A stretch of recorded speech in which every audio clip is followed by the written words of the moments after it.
আমি বলেছি যে 5 বছর 10 বছর 20 বছর যত বছর প্রয়োজন হয় থাকুক তারা। আমরা তো বিএনপির কাছ থেকে বেশি সুবিধা নিতে পারতাম, তাই না? আমরা সেটা করিনি, আমরা বলেছি এরা থাকুক।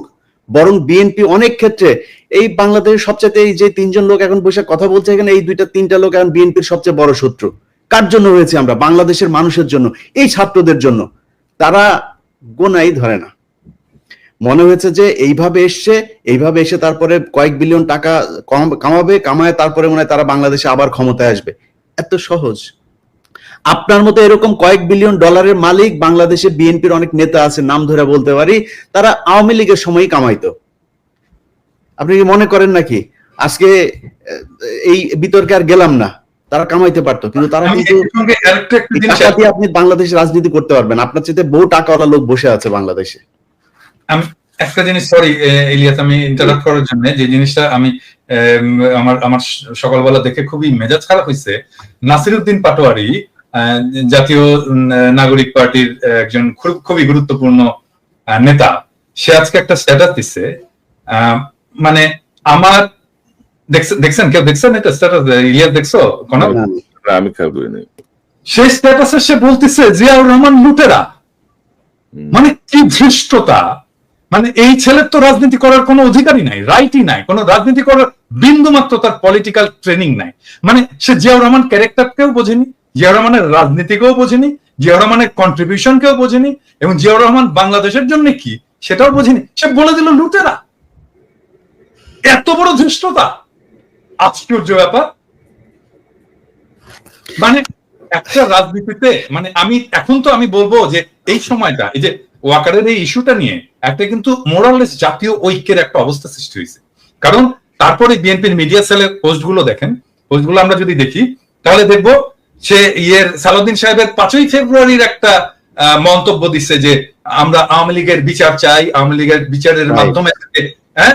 তারপরে যতগুলো মিডিয়া সেলের পোস্ট, সব প্রো পিপল, আমরা যা চাই সেইখানে।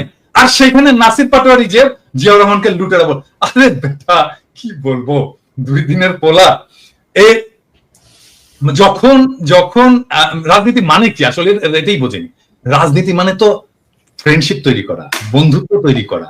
তুমি বন্ধু বানাবা, তুমি যতজনকে পারবা বন্ধু বানাবা, তোমার স্ফিয়ার অফ ইনফ্লুয়েন্স বানাবা। এখন আমরা বলবো যে বিএনপি, আমরা যেটা চাই সে জায়গায় বিএনপি আসছে, স্বাগতম, আসেন আমরা একসাথে কাজ করি।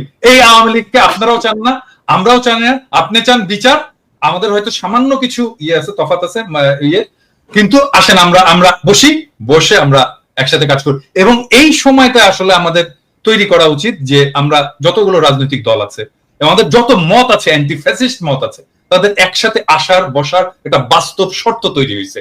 আসেন আমরা একসাথে বসি, ডায়ালগ করি, আওয়ামী লীগ প্রশ্নে আমরা একসাথে একটা সিদ্ধান্ত নিই। এবং আমার মনে হয় আমরা বাকি সবাই, ইনক্লুডিং বিএনপি, আওয়ামী লীগ নিয়ে এখন একটা সিদ্ধান্ত নেওয়ার মতো অবস্থায় আমরা চলে আসছি, এবং দ্যাটস ওয়ান্ডারফুল। আজকে দেখেন 27 নম্বরে হয়েছে, এই যে আওয়ামী লীগ মিছিল করছে এই করে, হ্যাঁ, ছাত্র দলের ছেলেরা থাকে। আমার তো ছাত্র দলের ছেলেদের এখন স্যালুট দিয়ে বলতে হচ্ছে যে আয় বাবা বুকে আয়। হ্যাঁ, এইটাই তো চাই আমরা, তো এই ছাত্র দল চাই, আমরা তো এই বিএনপি চাই। হ্যাঁ, সো এখন তৈরি হয়েছে একটা অভূতপূর্ব একটা জাতীয় ঐক্যের প্রেক্ষাপট, যেই জাতীয় ঐক্যের উপরে দাঁড়ায় আমরা পরবর্তী জায়গায় যাইতে পারি। আর নাসিরউদ্দিন পাটোয়ারি এখানে বলে দিল।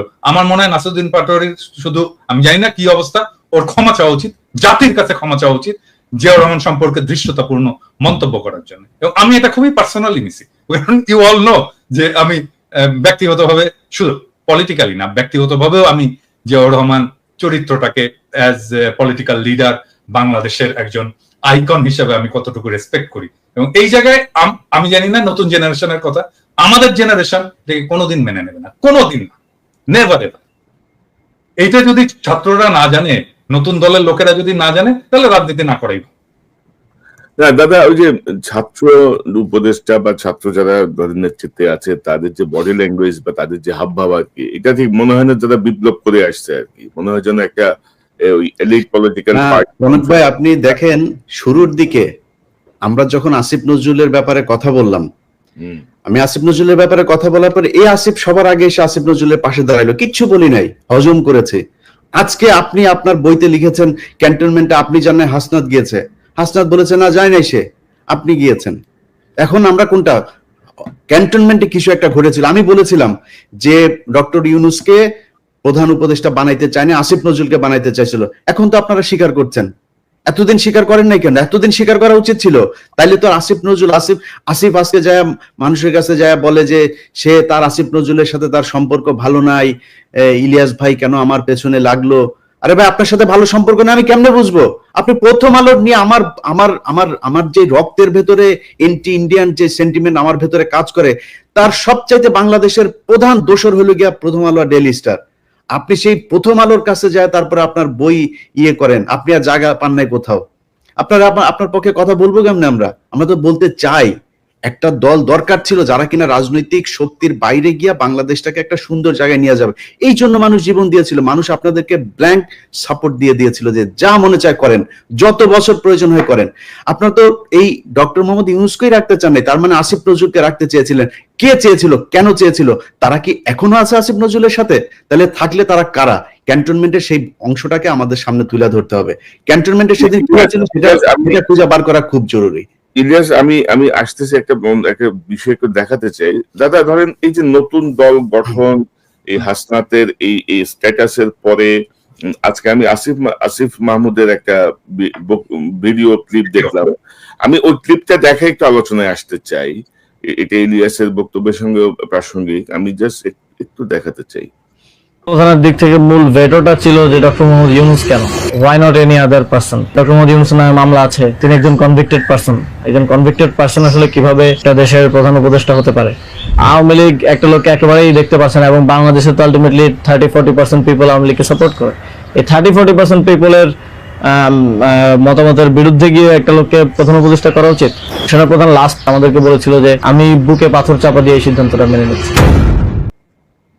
তো এই যে বক্তব্যটা না, মানে এখন কিন্তু ধারাবাহিকভাবে এগুলো আসছে, কিন্তু আসিফ মাহমুদ যখন এতদিন এগুলো বলে নাই, এবং আমরা জানতাম যে জেনারেল ওয়াকার ইউনূস সাহেবকে চায় নাই, জেনারেল ওয়াকার চাইছিল ইউনূস সাহেব কনভিক্টেড, জেনারেল ওয়াকারের পছন্দ সম্ভবত আসিফ নজরুল বা অন্য কেউ ছিল। তো এই মুহূর্তে ধরেন হাসনাতের স্ট্যাটাস, এই আসিফ মাহমুদের এই বক্তব্য বা সবকিছু মিলিয়ে নতুন যে রাজনৈতিক মেরুকরণ বা সমীকরণ কি হতে যাচ্ছে আপনি কি মনে করেন? বা পরিস্থিতি যা দেখছি ওয়াকার সাহেবকে হয়তো সরে যেতে হবে এমন একটা পরিস্থিতি, কিন্তু তো পিনাকিদা আপনি কি মনে করতেছেন?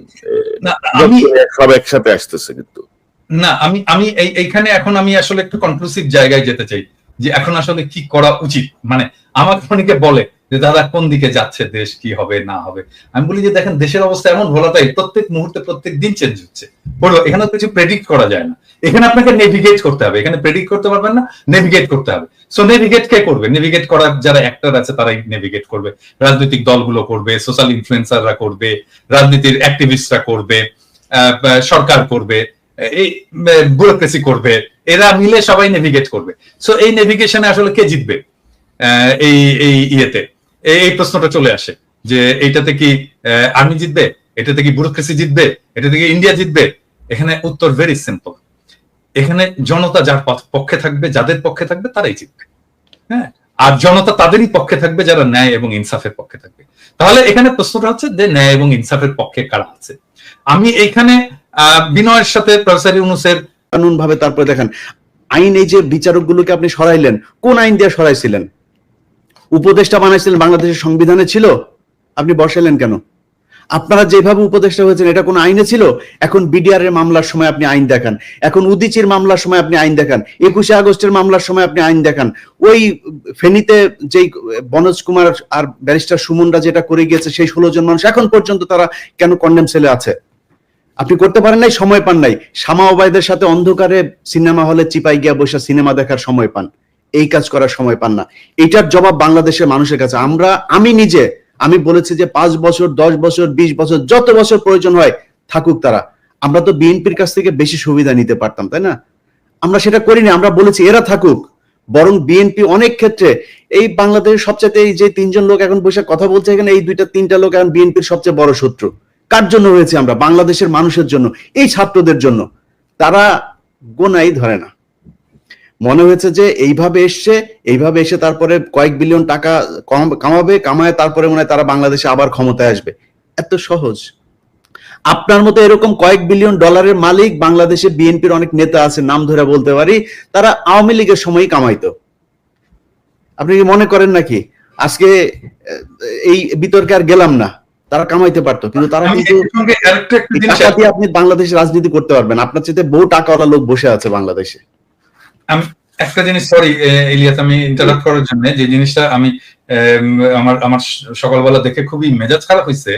নাসিরউদ্দিন পাটোয়ারি জাতীয় নাগরিক পার্টির একজন খুবই গুরুত্বপূর্ণ নেতা, সে আজকে একটা স্ট্যাটাস দিচ্ছে, মানে আমার দেখছেন, কেউ দেখছেন এটা স্ট্যাটাস? ইলিয়াস দেখছো?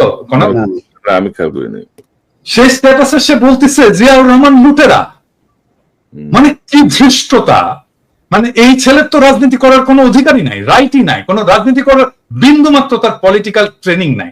মানে সে জিয়াউর রহমান ক্যারেক্টারকেও বোঝেনি, জিয়াউর রহমানের রাজনীতিকেও বোঝেনি, জিয়াউর রহমানের কন্ট্রিবিউশনকেও বোঝেনি, এবং জিয়াউর রহমান বাংলাদেশের জন্য কি সেটাও বোঝেনি। সে বলে দিল লুটেরা। এত বড় ধৃষ্টতা! আশ্চর্য ব্যাপার।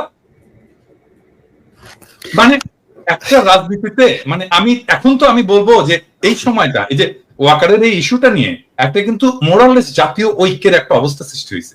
কারণ তারপরে বিএনপির মিডিয়া সেলের পোস্টগুলো দেখেন, পোস্টগুলো আমরা যদি দেখি তাহলে দেখবো সে সালাউদ্দিন সাহেবের 5ই ফেব্রুয়ারির একটা মন্তব্য দিচ্ছে যে আমরা আওয়ামী লীগের বিচার চাই, আওয়ামী লীগের বিচারের মাধ্যমে, হ্যাঁ। তারপরে যতগুলো মিডিয়া সেলের পোস্ট, সব প্রো পিপল, আমরা যা চাই সেইখানে, আর সেইখানে নাসির পাটোয়ারি যে জিয়াউর রহমানকে লুটেরা বল। আরে বেটা, কি বলবো, 2 দিনের পোলা। যখন রাজনীতি মানে কি আসলে এটাই বোঝেনি। রাজনীতি মানে তো ফ্রেন্ডশিপ তৈরি করা, বন্ধুত্ব তৈরি করা। তুমি বন্ধু বানাবা, তুমি যতজনকে পারবা বন্ধু বানাবা, তোমার স্ফিয়ার অফ ইনফ্লুয়েন্স বানাবা। এখন আমরা বলবো যে বিএনপি, আমরা যেটা চাই সেই জায়গায় বিএনপি আসছে, স্বাগতম, আসেন আমরা একসাথে কাজ করি। এই আওয়ামী লীগকে আপনারাও চান না, আমরাও চাই না। আপনি চান বিচার, আমাদের হয়তো সামান্য কিছু আছে, তফাৎ আছে, কিন্তু আসেন আমরা বসে আমরা একসাথে কাজ করি। এবং এই সময়টা আসলে আমাদের তৈরি করা উচিত যে আমরা যতগুলো রাজনৈতিক দল আছে, আমাদের যত মত আছে, অ্যান্টি ফ্যাসিস্ট মত আছে, তাদের একসাথে আসার বসার একটা বাস্তব শর্ত তৈরি হয়েছে। আসেন আমরা একসাথে বসি, ডায়ালগ করি, আওয়ামী লীগ প্রশ্নে আমরা একসাথে একটা সিদ্ধান্ত নিই। এবং আমার মনে হয় আমরা বাকি সবাই, ইনক্লুডিং বিএনপি, আওয়ামী লীগ নিয়ে এখন একটা সিদ্ধান্ত নেওয়ার মতো অবস্থায় আমরা চলে আসছি, এবং দ্যাটস ওয়ান্ডারফুল। আজকে দেখেন 27 নম্বরে হয়েছে, এই যে আওয়ামী লীগ মিছিল করছে এই করে, হ্যাঁ, ঠেকাইছে কারা জানেন? ছাত্র দলের ছেলেরা থেকে। আমার তো ছাত্র দলের ছেলেদের এখন স্যালুট দিয়ে বলতে হচ্ছে যে আয় বাবা বুকে আয়। হ্যাঁ, এইটাই তো চাই আমরা, তো এই ছাত্র দল চাই, আমরা তো এই বিএনপি চাই। হ্যাঁ, সো এখন তৈরি হয়েছে একটা অভূতপূর্ব একটা জাতীয় ঐক্যের প্রেক্ষাপট, যেই জাতীয় ঐক্যের উপরে দাঁড়ায় আমরা পরবর্তী জায়গায় যাইতে পারি। আর নাসিরউদ্দিন পাটোয়ারি এখানে বলে দিল। আমার মনে হয় নাসিরউদ্দিন পাটোয়ারির শুধু, আমি জানি না কি অবস্থা, ওর ক্ষমা চাওয়া উচিত, জাতির কাছে ক্ষমা চাওয়া উচিত জিয়াউর রহমান সম্পর্কে দৃশ্যতাপূর্ণ মন্তব্য করার জন্য। এবং আমি এটা খুবই পার্সোনালি নিছি। ইউ অল নো যে আমি ব্যক্তিগতভাবে, শুধু পলিটিক্যালি না, ব্যক্তিগতভাবেও আমি জিয়াউর রহমান চরিত্রটাকে অ্যাজ পলিটিক্যাল লিডার, বাংলাদেশের একজন আইকন হিসেবে আমি কতটুকু রেসপেক্ট করি। এবং এই জায়গায় আমি জানি না নতুন জেনারেশনের কথা, আমাদের জেনারেশন এটাকে কোনোদিন মেনে নেবে না, কোনোদিন না, নেভার এভার। এইটা যদি ছাত্ররা না জানে, নতুন দলের লোকেরা যদি না জানে, তাহলে রাজনীতি না করাই। না দাদা, ওই যে ছাত্র উপদেষ্টা বা ছাত্র যারা দলের নেতৃত্বে আছে, তাদের যে বডি ল্যাঙ্গুয়েজ বা তাদের যে হাবভাব আর কি, এটা ঠিক মনে হয় না যারা বিপ্লব করে আসছে আর কি, মনে হয় যেন একটা এলিট পলিটিক্যাল পার্টি। রনক ভাই, আপনি দেখেন শুরুর দিকে আমরা যখন আসিফ নজরুলের ব্যাপারে কথা বললাম, আমি আসিফ নজরুলের ব্যাপারে কথা বলার পরে এই আসিফ সবার আগে এসে আসিফ নজরুলের পাশে দাঁড়াইলো, কিচ্ছু বলি নাই, হজম করেছে। আজকে আপনি আপনার বইতে লিখেছেন ক্যান্টনমেন্টে আপনি জানেন হাসনাত গিয়েছে, হাসনাত বলেছে না যায় নাই সে, আপনি গিয়েছেন। এখন আমরা কোনটা, ক্যান্টনমেন্টে কিছু একটা ঘটেছিল, আমি বলেছিলাম যে ডক্টর ইউনূসকে প্রধান উপদেষ্টা বানাইতে চায়নি, আসিফ নজরুলকে বানাইতে চাইছিল। এখন তো আপনারা স্বীকার করছেন, এতদিন স্বীকার করেন নাই কেন? এতদিন স্বীকার করা উচিত ছিল। তাইলে তো আসিফ নজরুল, আসিফ আজকে যায় মানুষের কাছে যায় বলে যে সে তার আসিফ নজরুলের সাথে তার সম্পর্ক ভালো নাই, ইলিয়াস ভাই কেন আমার পেছনে লাগলো। আরে ভাই, আপনার সাথে ভালো সম্পর্ক না আমি কেমনে বুঝবো? আপনি প্রথম আলো নিয়ে আমার যে রক্তের ভেতরে এন্টি ইন্ডিয়ান যে সেন্টিমেন্ট আমার ভেতরে কাজ করে, তার সবচাইতে বাংলাদেশের প্রধান দোসর হলো গিয়া প্রথম আলো আর ডেইলি স্টার। আপনি সেই প্রথম আলোর কাছে যায় তারপরে আপনার বই করেন, আপনি আর জায়গা পান নাই কোথাও। আপনার পক্ষে কথা বলবো কেমনে? আমরা তো বলতে চাই একটা দল দরকার ছিল যারা কিনা রাজনৈতিক শক্তির বাইরে গিয়া বাংলাদেশটাকে একটা সুন্দর জায়গায় নিয়ে যাবে। এই জন্য মানুষ জীবন দিয়েছিল, মানুষ আপনাদেরকে ব্ল্যাঙ্ক সাপোর্ট দিয়েছিল যে যা মনে চায় করেন, যত বছর প্রয়োজন হয় করেন। আপনার তো এই ডক্টর মোহাম্মদ ইউনূসকেই রাখতে চান নাই, তার মানে আসিফ নজরুলকে রাখতে চেয়েছিলেন। কে চেয়েছিল, কেন চেয়েছিল? তারা কি এখনো আছে আসিফ নজরুলের সাথে? তাহলে থাকলে তারা কারা? ক্যান্টনমেন্টের সেই অংশটাকে আমাদের সামনে তুলে ধরতে হবে। ক্যান্টনমেন্টের সেদিন কি হয়েছিল সেটা খুঁজে বার করা খুব জরুরি। ইলিয়াস, আমি আসতেছি একটা বিষয় একটু দেখাতে চাই। দাদা ধরেন এই যে নতুন দল গঠন, এই হাসনাতের এই স্ট্যাটাসের পরে আজকে আমি আসিফ মাহমুদের একটা ভিডিও ক্লিপ দেখলাম। আমি ওই ক্লিপটা দেখে একটু আলোচনায় আসতে চাই। এটা ইলিয়াসের বক্তব্যের সঙ্গে প্রাসঙ্গিক, আমি জাস্ট একটু দেখাতে চাই। প্রধানের দিক থেকে মূল ভেটোটা ছিল যে ডক্টর মোহাম্মদ ইউনূস কেন, why not any other person. Doctor Mohammad Yunus নামে মামলা আছে, তিনি একজন কনভিক্টেড পারসন। একজন কনভিক্টেড পারসন আসলে কিভাবে একটা দেশের প্রধান উপদেষ্টা হতে পারে? আওয়ামী লীগ একটা লোককে একেবারেই দেখতে পাচ্ছে না, এবং বাংলাদেশে তো আলটিমেটলি 30-40% পিপল আওয়ামী লীগকে সাপোর্ট করে। এই 30-40% পিপলের মতামতের বিরুদ্ধে গিয়ে একটা লোককে প্রধান উপদেষ্টা করা উচিত? সেনাপ্রধান লাস্ট আমাদেরকে বলেছিল যে আমি বুকে পাথর চাপা দিয়ে এই সিদ্ধান্তটা মেনে নিচ্ছি। তো এই যে বক্তব্যটা না, মানে এখন কিন্তু ধারাবাহিকভাবে এগুলো আসছে, কিন্তু আসিফ মাহমুদ যখন এতদিন এগুলো বলে নাই, এবং আমরা জানতাম যে জেনারেল ওয়াকার ইউনূস সাহেবকে চাই নাই, জেনারেল ওয়াকার চাইছিল ইউনূস সাহেব কনভিক্টেড, জেনারেল ওয়াকারের পছন্দ সম্ভবত আসিফ নজরুল বা অন্য কেউ ছিল। তো এই মুহূর্তে ধরেন হাসনাতের স্ট্যাটাস, এই আসিফ মাহমুদের এই বক্তব্য বা সবকিছু মিলিয়ে নতুন যে রাজনৈতিক মেরুকরণ বা সমীকরণ কি হতে যাচ্ছে আপনি কি মনে করেন? বা পরিস্থিতি যা দেখছি ওয়াকার সাহেবকে হয়তো সরে যেতে হবে এমন একটা পরিস্থিতি, কিন্তু তো পিনাকিদা আপনি কি মনে করতেছেন? সব একসাথে আসতেছে কিন্তু না, আমি এইখানে এখন আমি আসলে একটু কনক্লুসিভ জায়গায় যেতে চাই যে এখন আসলে কি করা উচিত। মানে আমাকে অনেকে বলে যে দাদা কোন দিকে যাচ্ছে দেশ, কি হবে না হবে। আমি বলি যে দেখেন দেশের অবস্থা এমন ভোলাটাইল, প্রত্যেক মুহূর্তে প্রত্যেক দিন চেঞ্জ হচ্ছে। বলবো এখানে কিছু প্রেডিক্ট করা যায় না, এখানে আপনাকে নেভিগেট করতে হবে। এখানে প্রেডিক্ট করতে পারবেন না, নেভিগেট করতে হবে। সো নেভিগেট কে করবে? নেভিগেট করার যারা অ্যাক্টর আছে তারাই নেভিগেট করবে, রাজনৈতিক দলগুলো করবে, সোশ্যাল ইনফ্লুয়েন্সাররা করবে, রাজনীতির অ্যাক্টিভিস্টরা করবে, সরকার করবে, এই ব্যুরোক্রেসি করবে, এরা মিলে সবাই নেভিগেট করবে। সো এই নেভিগেশনে আসলে কে জিতবে এই ইয়েতে? এই প্রশ্নটা চলে আসে যে এইটাতে কি আর্মি জিতবে, এটাতে কি ব্যুরোক্রেসি জিতবে, এটাতে কি ইন্ডিয়া জিতবে? এখানে উত্তর ভেরি সিম্পল। এখানে জনতা যার পক্ষে থাকবে, যাদের পক্ষে থাকবে তারাই জিতবে। হ্যাঁ, আর জনতা তাদেরই পক্ষে থাকবে যারা ন্যায় এবং ইনসাফের পক্ষে থাকবে। তাহলে এখানে প্রশ্নটা হচ্ছে যে ন্যায় এবং ইনসাফের পক্ষে কারা আছে। আমি এইখানে বিনয়ের সাথে প্রফেসর ইউনূসের এই ম্যানেজমেন্ট স্টাইলটার একটু সমালোচনা করতে চাই। যেমন ধরেন প্রফেসর ইউনূসের তো আর্মি চিফকে ডেকে জিজ্ঞেস করা উচিত ছিল যে আচ্ছা আপনি যে বিক্রম মিশ্রের সাথে দেখা করলেন, আপনি কার পারমিশনে দেখা করলেন ভাই? হ্যাঁ, আপনি আমার পারমিশন নিছিলেন? আমি তো defence minister, de facto defence minister, আপনি তো ডিফেন্স মিনিস্ট্রির পারমিশন নেবেন বিক্রম মিশ্রের সাথে দেখা করার জন্য। আমি জানি না এটা প্রফেসর ইউনূস করছেন কিনা, আমার বিশ্বাস এটা উনি করেননি। হ্যাঁ, তারপরে দেখেন ওয়াকার সবার সাথে কথা বলতেছে, বিভিন্ন জনের সাথে কথা বলতেছে, এই সোসাইটির বিভিন্ন লোকের সাথে কথা বলতেছে, অমুক অমুক অমুক অমুক তার সাথে কথা বলতেছে। ইভেন ধরেন হাসনাতের সাথেই বা কথা বলতেছে, কোন ক্যাপাসিটিতে কথা বলতেছে? হাসনাত একজন পলিটিক্যাল লিডার, তাই না? মানে আর্মি চিফের বাসায় যে হাসনাত এরকম পলিটিক্যাল লিডাররা কথা বলবে, এটা বলতে দেবো আমরা? মানে এইটা প্রফেসর ইউনূসের পারমিশন নিছে? তো প্রফেসর ইউনূসের কিভাবে ম্যানেজ করছেন? আমার ইয়ে হচ্ছে যে প্রফেসর ইউনূসকে ওনাকে ডাকতে হবে, ডেকে বলতে হবে যে আপনি যে এগুলো করছেন আপনি তো পারমিশন নেবেন না। এখন হইতে পারে প্রফেসর ইউনূস আর্মির সাথে সরাসরি ডিল করতে চান না, তো ফাইন, ওনার একজন বিশেষ সহকারী আছেন, একজন জেনারেল আছেন, উনি করুক, এটা ওনাকে দায়িত্ব দিয়ে দিক। কিন্তু আমরা তো এইভাবে ছেড়ে দিতে পারি না, আর্মিকে তো ফ্রি হ্যান্ড দিতে পারি না যে পলিটিক্সে সে একটা রোল রাখবে। নো ওয়ে, এটা আর্মির কাজ না। আর এখন ধরেন মানে আর্মি ডিপ্লয় করা হয়েছিল, একটা আইন শৃঙ্খলা পরিস্থিতি, একটা গ্যাঞ্জাম ট্যাঞ্জাম ছিল, এটি হয়েছে, এখন অনেক হয়েছে।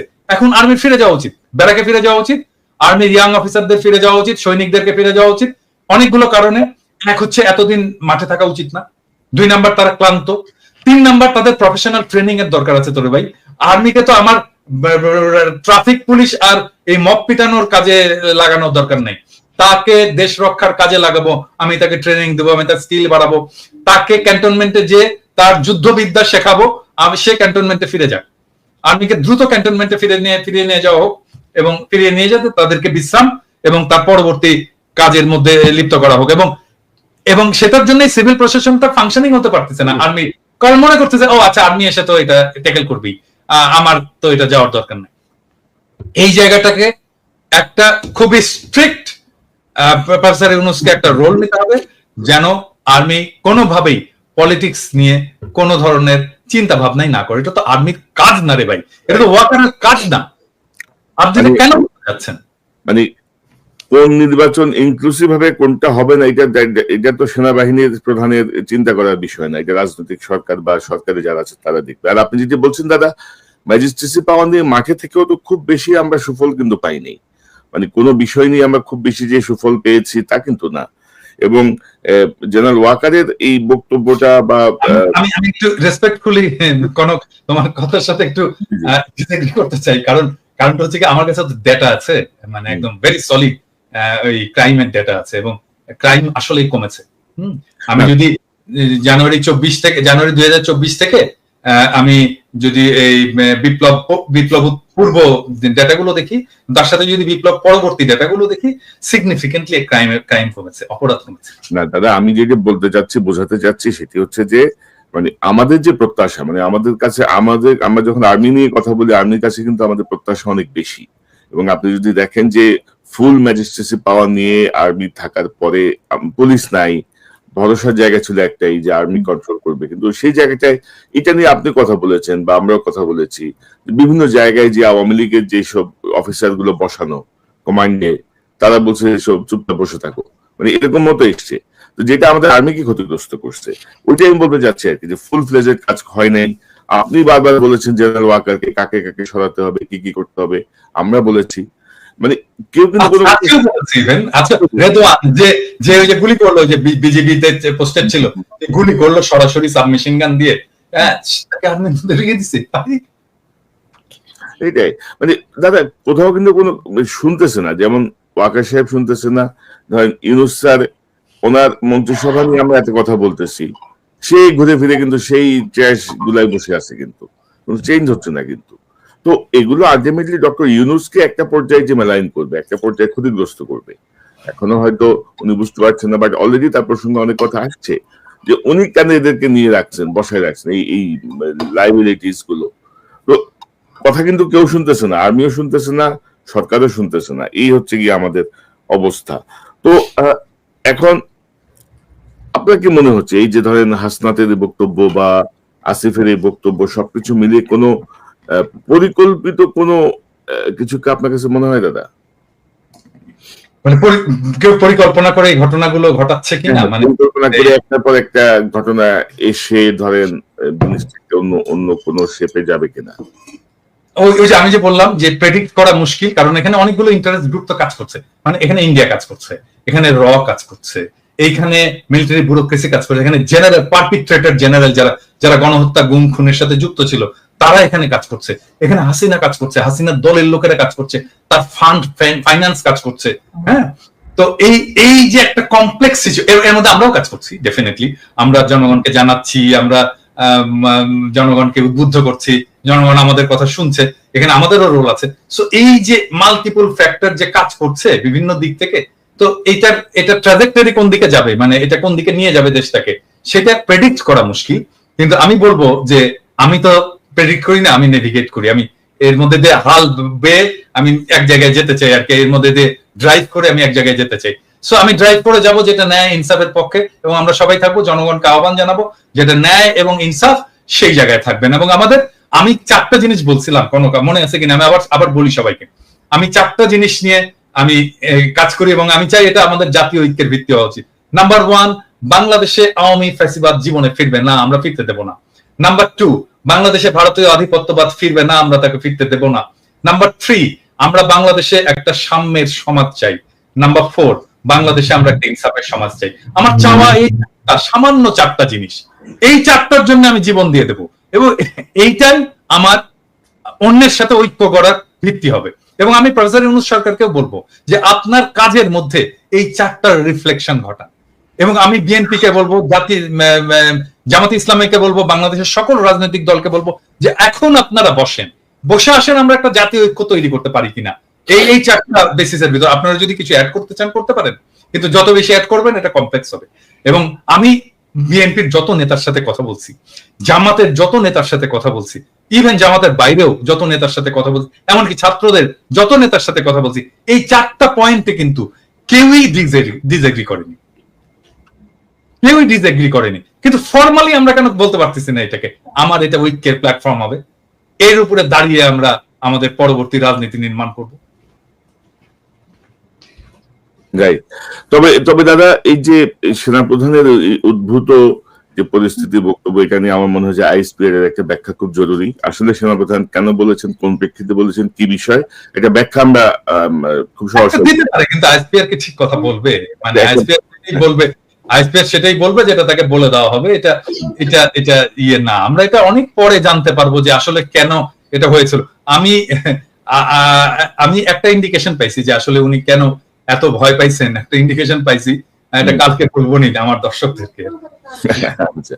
মানে সামথিং রং আছে, সামথিং রং। আর ডক্টর ইউনূসের প্রতি আহ্বান যে আপনি আর একটু স্ট্রংলি বিষয়গুলো হ্যান্ডেল করেন। ইলিয়াস, আপনি কি মনে করেন, মানে পরিস্থিতি কি দেখতেছেন, কোন দিকে যাচ্ছে, বা এই আপনার মনে কোনো আশঙ্কা আছে কিনা? আমিও কনক্লুশনে যাই, কারণ হচ্ছে যে এতক্ষণ যা বললাম সেটা একজন দেশের নাগরিক, আমার মনে হয় একজন দর্শক যে চিন্তাটা করছে সেই কথাগুলো আমি কিছুক্ষণ আগে বললাম। কিন্তু এখন এইখানে যদি আলোচনা শেষ হয় তাহলে মানুষ হোপলেস হবে, তাহলে কি হচ্ছে, কি হইতে পারে। কারণ আমাদের দেরি হয়ে গেছে, এটা সত্য কথা। যদি আপনি চিন্তা করেন, এখন আমরা বলছি সবাই আওয়ামী লীগকে নিষিদ্ধ করতে হবে, মানে আমার এই কথাটা মানে দুইভাবে করার সুযোগ নাই। আওয়ামী লীগ নিষিদ্ধের ক্ষেত্রে পৃথিবীর ভিতরে যদি একটা প্রাণী জীবিত থাকে সেটা আমি সবার আগে, বাট তারপরও যুক্তির খাতিরে বলি।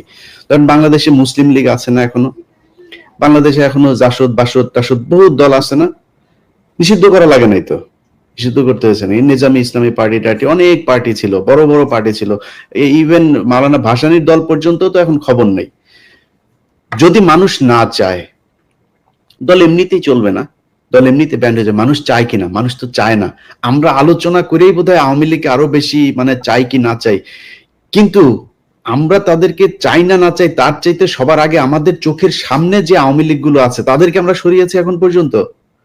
যদি আমি ক্যান্টনমেন্ট বাদও দেই, ক্যান্টনমেন্ট তো সুপার ক্লাস, এরা তো আবার সুপিরিয়র, এদেরকে নিয়ে তো কিছু বলা যাবে না। এরা তনুকে ধরে ধর্ষণ করে মারা ফেলছে, তনুরে মারার পরও ক্যান্টনমেন্টে সেই ব্রিগেডিয়ারের বিরুদ্ধে এখন পর্যন্ত কোনো বিচার, নামও বলে নাই কেউ। আমি অনেক চেষ্টা করেছি তনুর পরিবারকে, তার পরিবারকে নানান ভাবে এই গোয়েন্দা সংস্থার লোকজন করেছে। এই দেশে যদি সেনাবাহিনীর নিয়ে বলতে যায়, 5 তারিখের পর থেকে যত সমস্যার কারণ, সব সমস্যার মূল কারণ হচ্ছে সেনাবাহিনীর কতিপয় এই দুষ্কৃতিকারী। এরা 32 নম্বরে ভাঙতে যাওয়ার সময় বাধা দিয়েছে, এরা প্রথম আলো সামনে নিয়ে তারপরে সেনাবাহিনী দাঁড় করিয়ে রেখেছে।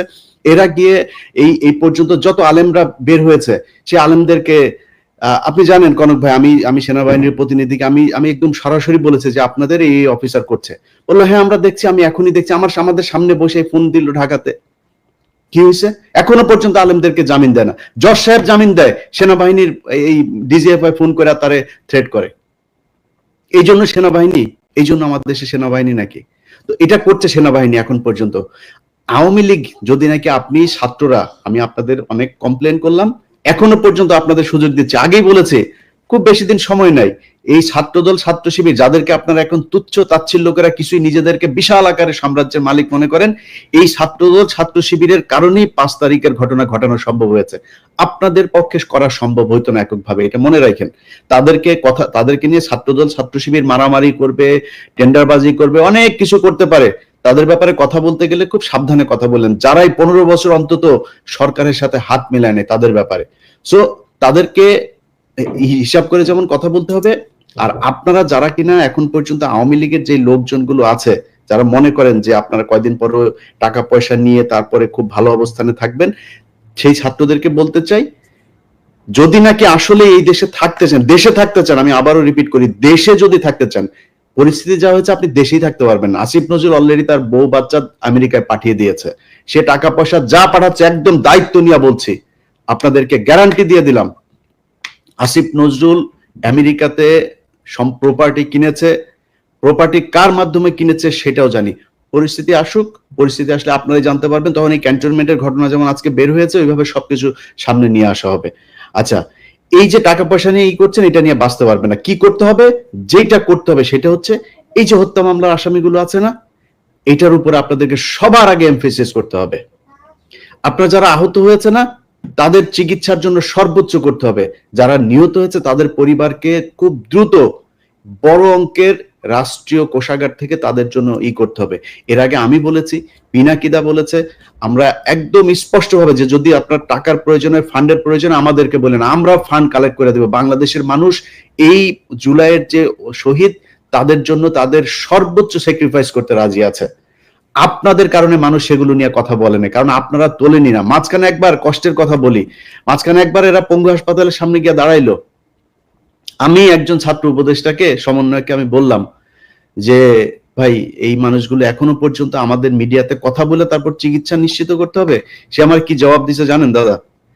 সে আমারে বলে যে ভাই এরা হইছে উপদেষ্টা হইতে চায়, বুঝছেন? আমার এরা উপদেষ্টা হইতে চায়, এদের অন্য ধান্দা আছে। যে কোনো ডিসেন্ট ভয়েসকে, যে কোনো প্রমিনেন্ট ডিসেন্ট ভয়েসকে বলা শুরু করে আর কি, যে উপদেষ্টা হইতে পারেনি জন্যই এরকম এগুলি করে। তো আমরা এই বিডিআর হত্যাকাণ্ড নিয়ে ধরেন যে কাজগুলো করা হয়েছে সেনাবাহিনীর পক্ষ থেকে এখনো পর্যন্ত, যেই কারণে বিভিন্ন জায়গায় তাদের লোকজন বিভিন্ন লোকজনকে থ্রেট করে, একজন আলেম তাকে জামিন দেওয়া হয়েছে 2000 আপনার মানে এখন থেকে 9 বছর আগে, তারাবি নামাজ পড়ে সে যে বাড়িতে যাচ্ছে তারে ফলো করে করে তারপরে বাড়িতে ঢোকার সাথে সাথে তারে ধরে নিয়ে আসছে। 16 বছর বয়স একজন হাফেজ। আচ্ছা সরি, আমি ইলিয়াস এখানে একটু ইন্টারাপ্ট করি তোমাকে, কারণ এটা আমাদের ইন্টারনাল আলাপ, যেটা আমরা বাইরে বলিনি এখনো। আমি তোমাকে বলছিলাম যে আলেমদের যারা, আমি কিন্তু বেশ কিছু আলেমের মামলা ডিসমিস করার জন্য আমি নিজে ব্যক্তিগত উদ্যোগ নিয়ে এই কাজটা করছি, পিপিদের সাথে কথাবার্তা বলে। এবং এই লিস্টটা একটু প্লিজ করো তুমি। আমার সাথে কালকে রাতেই আমার সাথে আলেমদের একটা প্রতিনিধির মিটিং হবে। আপনি চাইলে আমি আপনাকে তাহলে শিখিয়ে রাখতে পারি। আমাকে রাখো, লিস্টটা দাও। আমি নিজে আমি এখানে ভলান্টিয়ার করতে চাই এবং আমি ওনাদেরকে হেল্প করতে চাই। গ্রাউন্ড লেভেলে দরকার হলে আমি কথা বলে যেভাবে হোক এই ভুয়া মামলাগুলো থেকে তাদেরকে বের করে নিয়ে আসার আমি সর্বোচ্চ চেষ্টা করব। দাদা, আমরা শোটা শেষ করে এই একটা 5 মিনিট একটা মিটিং করে নেব। আমি যেটা বলতে চাচ্ছিলাম, গুরুত্বপূর্ণ দুটো পয়েন্ট বাদ পড়ে যাচ্ছে। শিরিন শারমিন চৌধুরী, আপনি জানেন যে ভুয়া পাসপোর্ট করতে যে মানে এক সেনাবাহিনীর কর্মকর্তার বাসায় তিনি আছেন, তার ব্যক্তিগত কর্মকর্তাকে দিয়ে প্রভাব খাটিয়ে তিনি তার পাসপোর্ট করতে চেয়েছিলেন। তার মানে শিরিন শারমিন চৌধুরী এখনো দেশে আছেন। আমি জানি যে আরাফাতও দেশে আছেন, আরাফাতও দেশে। আরো অনেক আওয়ামী লীগকে কিন্তু এই যে জেনারেল ওয়াকারের বিষয়ে গতকাল যে বক্তব্যটি আসলো তার মধ্যে বোঝা যাচ্ছে যে একটা গ্রুপকে এখানে পোষা হচ্ছে, মানে বিকল্প আওয়ামী লীগ বা নতুন আওয়ামী লীগ বা এরকম বিষয়টা নিয়ে। তো সেই জায়গাটায় আসলে কি করণীয়, এই বিষয়টা একটু আমি তো ডাক্তার,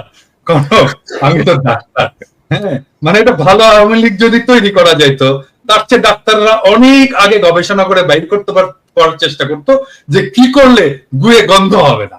হ্যাঁ, তাহলে এটা যেহেতু পাওয়া যায়নি, এটা যেহেতু পসিবল হয়নি, ভালো আওয়ামী লীগও তৈরি করতে পারবে না কোনোদিনই না। আওয়ামী লীগ সবসময় ফ্যাসিস্ট হবে, কারণ আওয়ামী লীগ আসলেই একটা ফ্যাসিস্ট দল। তার কনস্টিটিউশন থেকে শুরু করে তার পলিটিক্স টোটালি ফ্যাসিস্ট। তো এই যে শিরিন শারমিন বা এই জাতীয় কিছু আওয়ামী লীগ নেতা, গুচ্ছ নেতা বসে বসে আরামাইশ করবে, মানে এর মধ্যে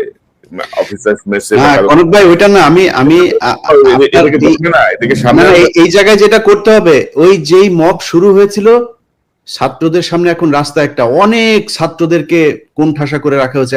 ইভেন হাসনাত সার্জিসও এখন কোণঠাসা এই মাহফুজ আর আসিফদের কাছে। তারা এখন ক্ষমতার ভোগ করার মধ্যে আছে। প্রাইভেট ইউনিভার্সিটি, এই যে north south university, BRAC university, এই ইউনিভার্সিটি গুলোর কত ছেলে পেলে মারা গিয়েছে। একজন প্রতিনিধি আছে সেখানে।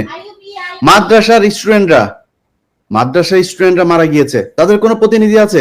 জামাত বিএনপির লোকজন মারা গিয়েছে, তাদের কোনো খবর আছে? মনে হচ্ছে এই আসিফ, নাহিদ আর মাহফুজ তিনজন মিলে বাংলাদেশ স্বাধীন করেছে। মাহফুজ কোন জায়গায় ছিল? মাহফুজ মাঠে কোথায় ছিল? আমরা এটা দেখতে চাই, ভিডিও ফুটেজ দেখতে চাই। মাহফুজ মাঠের কোন জায়গায় ছিল? সামনাসামনি সে ফাইট করেছে? কোথাও ছিল না। আচ্ছা তিনি এখন মাস্টার মাইন্ড হয়ে গিয়েছেন। এখন এই যে জিনিসগুলো করা হয়েছে, আমি মনে করি আমার সাথে অনেকে যোগাযোগ করে, প্রাইভেট ইউনিভার্সিটির বিশেষ করে একটা বিশাল বড় গ্রুপ আছে, এই গ্রুপগুলো চায় তারা এদের ব্যাপারে, আমি বলি যে দেখেন ভাই ওরা যেভাবে চালাচ্ছে চালাক, যেহেতু তারা 5 তারিখের একটা পক্ষ, আমি তাদের প্রতি একটা সফট কর্নার ছিল, কিন্তু আজকে বলছে যারা যারা আছেন সবাইকে, ইভেন কি ভিপি নুরুল হক নূরের দল, তার কন্ট্রিবিউশন নাই এখানে আছে নাকি? নূরের কোনো কোনো কিছু আছে নাকি? আমি বলি ভাই, আমি আমার কথা বলি, আপনার কথা বলি, বলেন কষ্টের কথা আজকে বলি। আজকে যেহেতু আলোচনা এসছে নতুন করে, আমার নামে মামলা আছে, এই মামলাগুলো সরানো উচিত না? এমন কোন উপদেষ্টা কেউ ফোন করেছে আমাকে এখন পর্যন্ত যে ভাই কি হয়েছে, কোথায় আছে আপনার মামলা? আসিফ নজরুলের ওই নারী কেলেঙ্কারি করবো, তখন আসিফ নজরুল ফোন করে, ইলিয়াস আপনার কি কি আছে আমার একটু দেন। আরে বেটা তোর কাছে আমার দেওয়া লাগবে কেন? তুই আগে চাইছিস আমার কাছে? আগে চাস নাই কেন? আগে যদি চাইতি তাহলে তোর আমি দিতাম। এরপরে আজ পর্যন্ত কেউই করে নাই, কেউ করে নাই। আমরা এটার কোনো পক্ষ না, আমাদের কাছে জিজ্ঞেস করার প্রয়োজন নেই। আমাদের কোনোদিন একটা ফোন করে তো কোনো মন্ত্রণালয় থেকে ফোন করে বলে নাই যে ভাই আপনারা আপনাদের প্রতি কৃতজ্ঞতা, বেটা চেয়ারটা তো পাইছিস আর বসে গেছিস, চেয়ার কি এমনি এমনি হয়েছে নাকি? এই বাংলাদেশে আজকে যে মানুষের যে ভারত বিরোধী যে মনোভাব, এটা ইলিয়াস, পিনাকি, কনক স্যার তারা তৈরি করেছে, এই জন্য হয়েছে। এত সহজে আসে নাই। যেই সময় আপনারা কথা বলতে পারেন নাই, যেই সময় কনক স্যারের বোন জেলখানায় ছিল, সেই সময় আপনারা কই ছিলেন, কোথায় ছিলেন, কি ছিল? একটা পোস্ট করতে পেরেছেন ফেসবুকে? এখন মুখ বড় করে অনেক বিএনপির নেতাও বলে ফেলেন যে বাইরে বসে কিছু মানুষ খায়া দেয় কাম পায় না। এই কথাটা 7 মাস আগে বলতি, তাইলে বুঝাইতাম। 7 মাস আগে বলিস নাই কেন? তো আমি মনে করি বাংলাদেশে সবাইরে তো ঢালাওভাবে বলা সম্ভব না।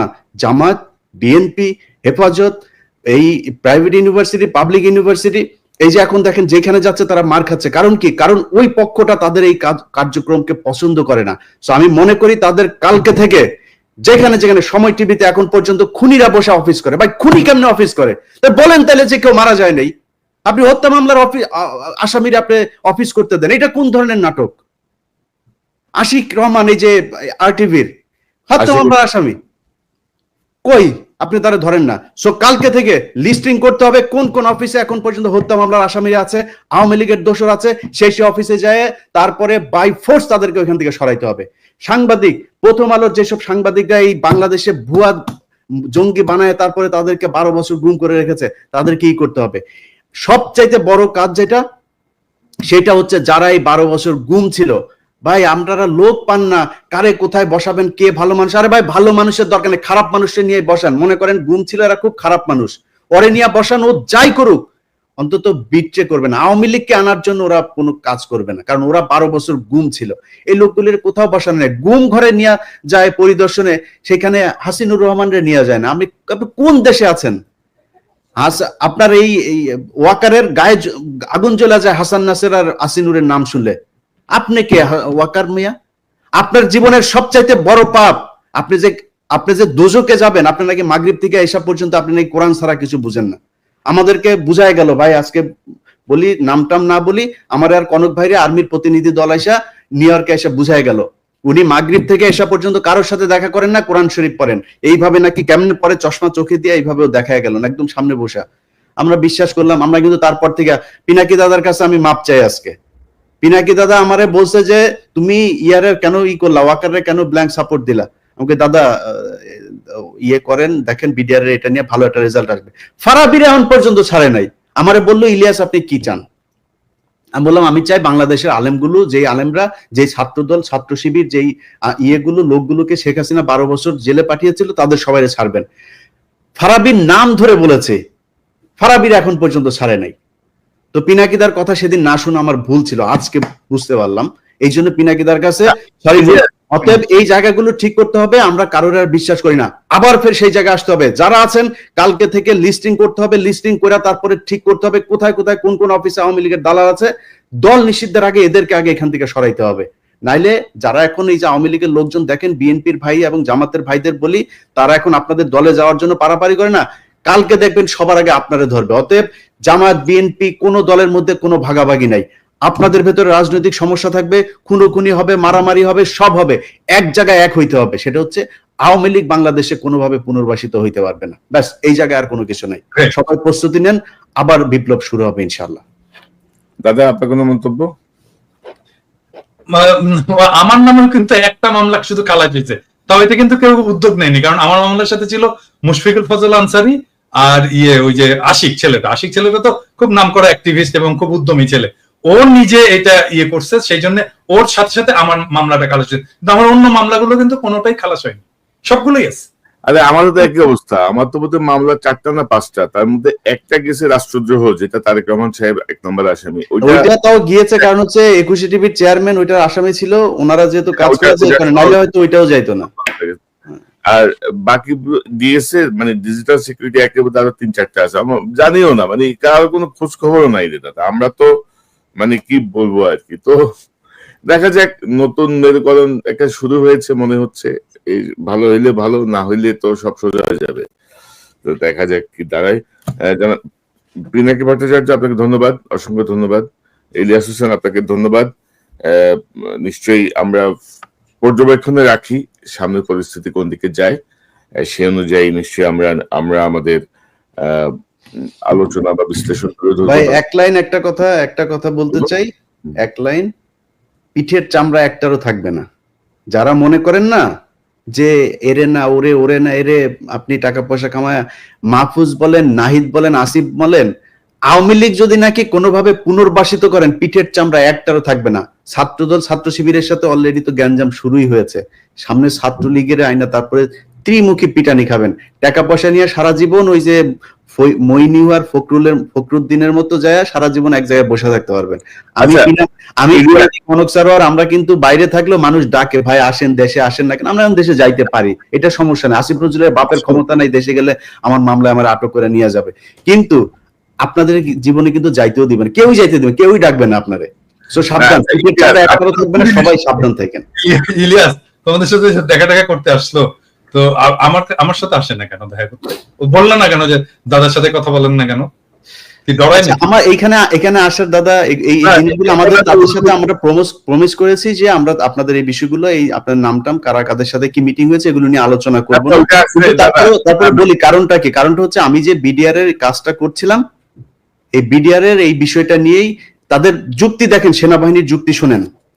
যুক্তি হচ্ছে কনক সারোয়ার, ইলিয়াস হোসেন, পিনাকি ভট্টাচার্য, আপনাদের এই দেশের অসামান্য অবদান, আপনাদেরকে যথাযোগ্য সম্মাননা দিয়ে দেশে আনা হবে, আপনাদের সম্মান দেওয়া উচিত আমাদের। আচ্ছা, এখন কি করতে হবে? সেনাবাহিনী নিয়ে করা যাবে না, বিডিআর নিয়ে করা যাবে না। বিডিআর নিয়ে কি হয়েছে? বিডিআর নিয়ে করলে নাকি এটা নাকি সেনাবাহিনীর সুনাম ক্ষুণ্ণ হবে, 1। 2 নাম্বার পয়েন্ট হচ্ছে এখানে অনেক মহিলা রেপ হয়েছে, এদের নাম প্রকাশ পেয়ে যাবে। কত লেম একটা যুক্তি, আপনি চিন্তা করেন, এটা হয়ে যাবে। তো আমি বলেছি যে আমরা পৃথিবীতে এখন পর্যন্ত, আমি তো সাংবাদিকতায় যতটুকু আমার প্রশিক্ষণ নেওয়া হয়েছে, আমি তো কোথাও শুনি নাই যে কোনো রেপ হওয়া কোনো নারীর নাম কোনো গণমাধ্যম প্রকাশ করতে পারে, আনলেস শি ইজ ডেথ। মারা যাওয়ার পরে আপনি তার নাম প্রকাশ করা যাবে, কিন্তু মারা যাওয়ার আগ পর্যন্ত আমরা তার নাম, ছবি কোনো কিছু প্রকাশ করি না। আমরা বলবো কেন? এটা গোপন একটা তদন্ত হবে, কারা কারা করেছে। যে বিডিআর এর সৈনিকরা ধর্ষণ করেছে তাদের ফাঁসি দিয়ে দিবেন, যারা ছাড়া পেয়েছে তাদেরকেও ধরবেন, যারা সাক্ষীদের ভেতর অনেকে ক্রিমিনাল আছে তাদেরকে ধরবেন, ধরে নিয়ে তাদের ফাঁসি দিবেন। আমি তো না করি না, আমি বিচার চাই, বরং আপনাদের চাইতে বেশি বিচার চাই আমি। সো আপনারা করেন এই যুক্তিতে বিডিআর এর নিয়ে কাজ করতে না। তো আমি বিডিআর এর প্রোগ্রামটা করেছি অনেক সেন্সর করে দাদা, এইটারে নিয়ে যদি আসল কথা যদি বের করা যায়, তাহলে সেনাবাহিনী যারা মারা গিয়েছে তাদের মধ্যে অনেকের পোলাপানের মান সম্মান নিয়ে রাস্তায় বার হইতে পারবে না। যাদেরকে আমরা শহীদ বলি, এদের মধ্যেও 2-4 জন আছে যাদের পোলাপান রাস্তাঘাটে বের হইতে পারবে না মান সম্মান নিয়ে।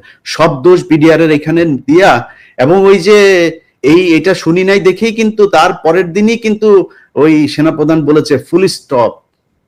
আমাদের ওই মিটিং এর পরের দিনই কিন্তু ফুল স্টপ, 24 তারিখের ঘটনা। তাইলে হ্যাঁ, মিটিং এর পরের দিনই ফুল স্টপ। মানে আমি একটা বিষয় বলি যে দাদা, দেখেন যে বিডিআর বা সেনাবাহিনীর সম্মান, এই যে নতুন যে কমিশনের যে ল, সেই ল অনুযায়ী হাসিনা যে বিচার করে গেছে, সেই বিচারে কিন্তু কমিশন হাত দিতে পারবে না। ওই বিচার কিন্তু বহাল, কিন্তু ওই আইন বহাল, ওই বিচার বহাল, তদন্ত বহাল, সবই বহাল। ওইটা একটা চ্যাপ্টার, কমিশনের হচ্ছে সেকেন্ড চ্যাপ্টার। কমিশন কিন্তু এটা ইন্টারফেয়ার করতে পারবে না।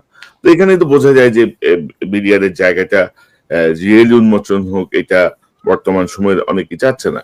তো আমার মনে হয় যে আমরা আজকে আর বড় না করি আমি এখানে। just একটা সেন্টেন্স একটু বলতে চাই, একটা সেন্টেন্স বাংলাদেশের সমস্ত রাজনৈতিক দলগুলোকে, যে ভাই উত্তর পাড়ার সাথে ঘুটু করা বন্ধ করেন, ওখানে যাওয়া বন্ধ করেন। আপনারা যদি যান, কে কে যাচ্ছেন ধরবো একটা করে, আর একেবারে কচ্ছপের কামড় দিয়ে কিন্তু ধরবো। উত্তর পাড়ার সাথে পলিটিক্যাল পার্টির কোন ধরনের কোন আলোচনা চলবে না আজকে থেকে। এবং এটা নিয়ে তত্ত্বাবধায়ক সরকারেরও এটা একটা উদ্যোগ নেওয়া উচিত, যেন এইখানে এইটাই শুরু করে। একবার হলো এই এমবেসি গুলোতে যে ধর্ণা দেওয়া, আবার শুরু হয়েছে উত্তর পাড়াতে যে ধর্ণা। জনগণের কাছে যাও রে ভাই, জনগণের কাছে যাও, ওইটাই রাজনীতি। ওর জন্যই রাজনীতি করো, উত্তর পাড়ার জন্য করো না, আর এমবেসি। একটা জিনিস দাদা, সেটা হচ্ছে যে আমরা এই আলোচনায় হয়তো সেনাবাহিনীর কষ্ট হইতে পারে যে আমরা সেনাবাহিনীর বিরুদ্ধে, আমরা সেনাবাহিনীকে এই দেশের রক্ষক মনে করি। আমরা তাদেরকে তাদের সম্মানের জায়গায় দেখতে চাই। সেনাবাহিনীর মিডল, তারপরে জুনিয়র যারা আছে, তারা প্রচন্ড দেশপ্রেমিক। বাংলাদেশের প্রতিটা সৈনিক দেশপ্রেমিক, তারা জুনিয়র অফিসার, তারা আমাদের ভাই, তাদের বিরুদ্ধে আমাদের কোনো অভিযোগ নেই। এবং আপনাদের কাছে আমাদের অনুরোধ থাকবে যে কোনো পরিস্থিতিতে এই আওয়ামী লীগের রেখে যাওয়া জেনারেলরা যদি নাকি কোনো ধরনের কিছু করার চেষ্টা করে, আপনারা রুখে দাঁড়াবেন। আপনাদের সাথে আমরা আছি, বাংলাদেশের মানুষ আপনাদের সাথে আছে। অবশ্যই। জি, আপনাদের দুজনকে অসংখ্য ধন্যবাদ। দর্শক, এতক্ষণ যে অনুষ্ঠান শুনলেন, ইলিয়াস বলছিলেন হাসিনা বা আওয়ামী লীগ যদি পুনর্বাসিত হয় তাহলে নাসির, নাহিদ, আসিফ এদের কি পরিস্থিতি হবে। আরে জেনারেল ওয়াকারের কি পরিস্থিতি হবে? জেনারেল ওয়াকার যদি হাসিনার কোনো মিথ্যা প্রলোভনের যদি তিনি ভাবেন যে তার প্রতি খুব সদয় থাকবেন হাসিনা, এটি ভাবাও ঠিক হবে না। সো জেনারেল ওয়াকারের ঝুঁকিও কম না। কোনো বিবেচনাতেই আওয়ামী লীগকে পুনর্বাসন করার কোনো সুযোগ নাই। কোনো ইনক্লুসিভ, এক্সক্লুসিভ কোনো ফরম্যাটেই আওয়ামী লীগ বাংলাদেশে যেন পুনর্বাসিত না হয়, সেই জায়গাটায় শুধু আজকের হাসনাতের এই স্ট্যাটাসের প্রেক্ষিতে নয়, সকল রাজনৈতিক দলের প্রতি এটি এক ধরনের বার্তা। কেউ যেন কোনোভাবে, বিশেষ করে এত রক্তাক্ত বিপ্লবের